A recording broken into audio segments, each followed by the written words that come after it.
What about, I look at this almost like competitiveness. I want all the yoga students. I've been here, so I can speak about this because I've been here. I already know that. I've already transcended that. I want all the attention. It's another form. But with yoga instructors, it's like trying to be invisible in the room. It's like, I'm just setting this tone. How do I, because a lot of it's different.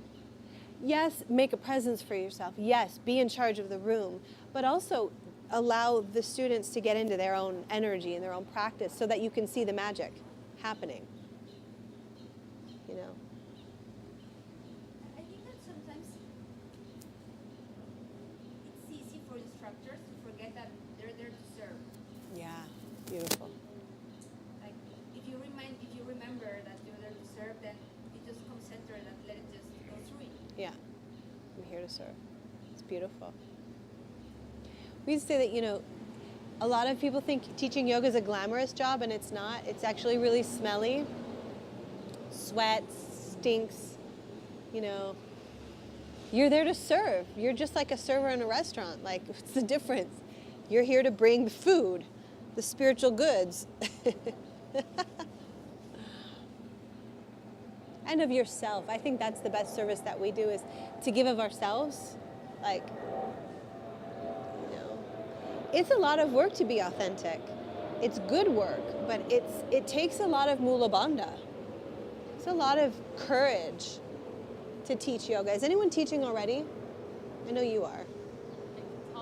Taught a couple classes, yeah. It can take a lot of courage. I remember being really nervous at first. So just know that.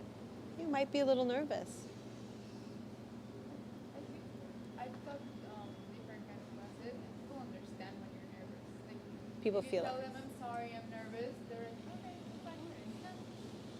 Well, that's like going to the doctor and saying, this is my first operation.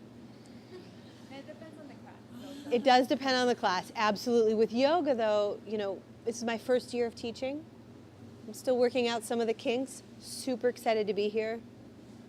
And you take suggestions also. That also really helps. Because sometimes they want to give you feedback, and it's for you. I mean, maybe it's for them because there's something for them, but you just have to listen, and it's fine. You take it or leave it. It depends on what they're saying. It's like people who say that was a great class, and then some people walk out and say that was a terrible class. It's really hard to, again, wait for others to tell you if that was a good or a bad class. You have to know, how was it for you? That's why this is all about you. Is that okay to say that? That's actually a selfless thing to do, is to make it about you. Go in there, do the best you can. Someone told me once it was the worst class ever. I started to cry.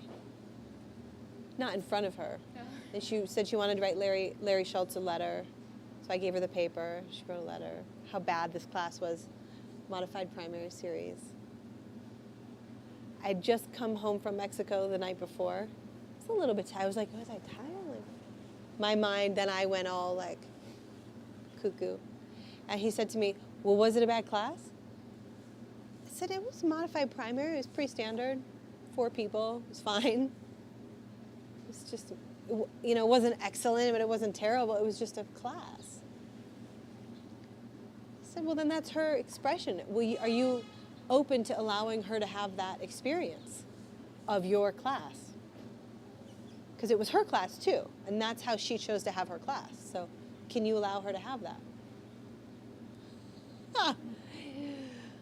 I was like, oh, maybe. And for it not to define my experience. Because that was her experience. We like the good feedback, we don't like the bad feedback. I'm a little bit neutral with all of it. I'm trying to just people always want to tell you what they think. But for me, sometimes thinking is make-believe. Sometimes. Most of the time. I think you should have had better music. Okay. You'll spend your whole life trying to make everybody happy. What is that about? That's that too then. There it is again. I don't like her class. She doesn't play music. Okay.